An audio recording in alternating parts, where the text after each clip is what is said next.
নমস্কার, আমি বন্দনা। আমার কিচেনে আপনাদের সবাইকে স্বাগত জানাই। আবারও এসে হাজির হয়েছি আলু দিয়ে ট্যাংরা মাছের ঝোলের একটি রেসিপি নিয়ে। দেখে নেওয়া যাক আজকের এই রেসিপিটি।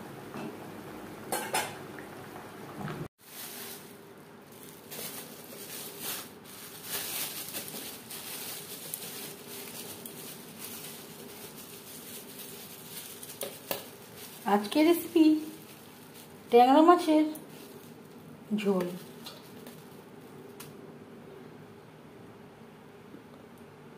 এখানে আমি 6 পিস ফ্রেশ ট্যাংরা মাছ নিয়েছি।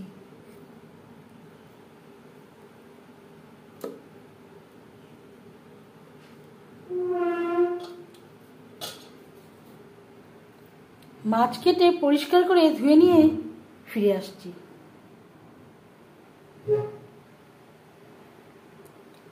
ছটা মাছে ওজন হয়েছে 350 গ্রাম।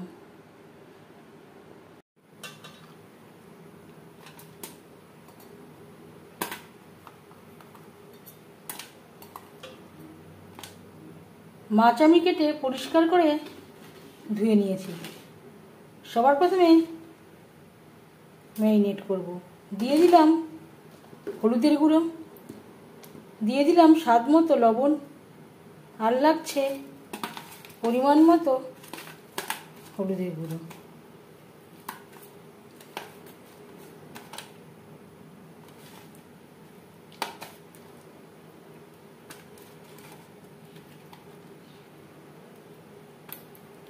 লবণ হলুদ মাছে বেশ ভালো করে মেখে নিয়েছি।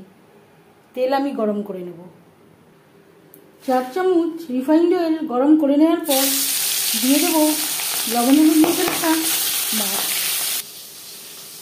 ট্যাংরা মাছের ঝোল রান্না করতে আর লাগছে আলু। এই রান্নাতে আমি রসুন পেঁয়াজের ব্যবহার করব না।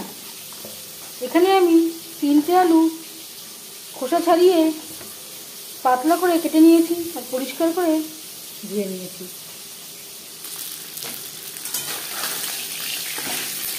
একটা সাইড ভাজা হয়ে গেলে অপর সাইডটা উল্টে দেবো।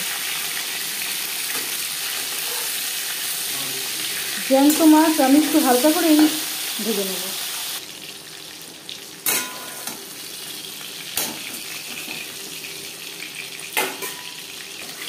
মাছ হালকা করে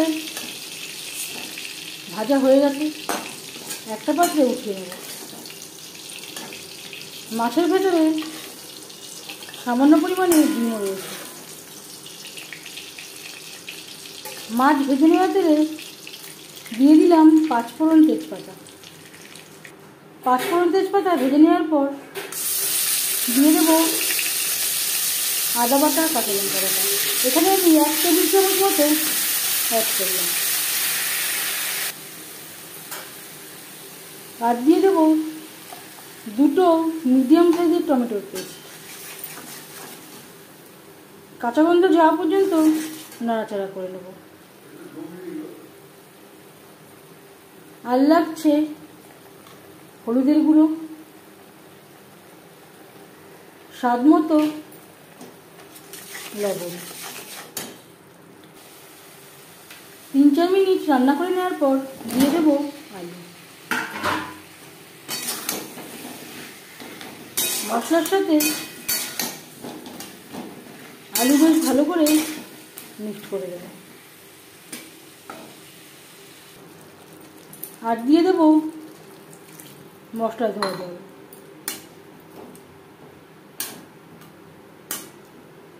যাতে পুরো মশলাটাই অ্যাড করতে পারি। গ্যাসের ফ্লেমটাকে লোতে করে দেবো।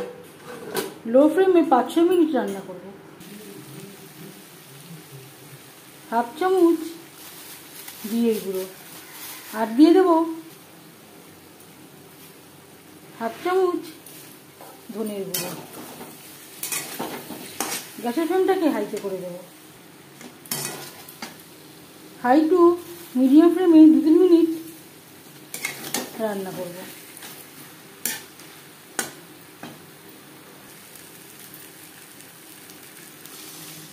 দিয়ে দেবো জল।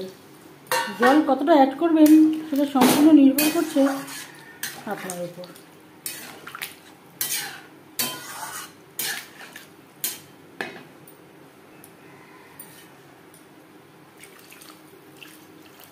আর একটু জল আমি অ্যাড করলাম যেহেতু জ্যান্ত মাছ। গ্রেভির সাথে আলু বেশ ভালো করে সুসিদ্ধ হয়ে গেছে। এবার দিয়ে দেবো ভেজে রাখা মাছ। গ্রেভির সাথে মাছ আরও 4-5 মিনিট রান্না করব।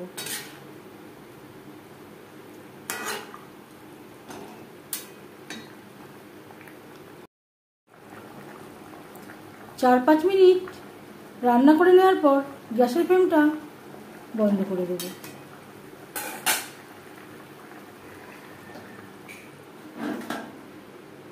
পাঁচ মিনিট থেকে স্ট্যান্ডিং টাইমে রাখবো। আলু দিয়ে ট্যাংরা মাছের ঝোলের রেসিপিটি কেমন লাগলো অবশ্যই জানাবেন কমেন্টের মাধ্যমে। যদি এই রেসিপিটি ভালো লেগে থাকে লাইক করবেন, শেয়ার করবেন, সাবস্ক্রাইব করবেন আমার চ্যানেলটিকে, বেল আইকনটা প্রেস করে দেবেন। যখন আমি নতুন ভিডিও আপলোড করব তার নোটিফিকেশান সবার আগে আপনার কাছে পৌঁছে যাবে। আপনারা সবাই অনেক অনেক ভালো থাকবেন। এই ভিডিওটি দেখার জন্য ধন্যবাদ।